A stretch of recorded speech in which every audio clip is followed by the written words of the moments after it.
大家好，今天来到石碇，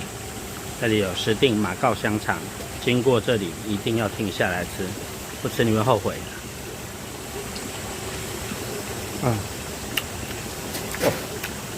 这个是高粱酒香肠，因为香肠咬下去啊，爆浆多汁啊，而且那个爆浆里面啊带着那个高粱酒的那个香气，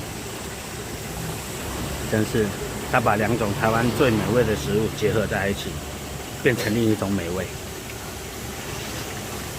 而且它这里的瘦肉是比较有咬劲的，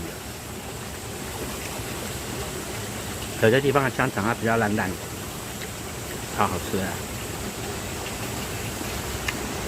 这第二只啊，刚刚吃的飞鱼软香肠，有空来尝尝，拜拜。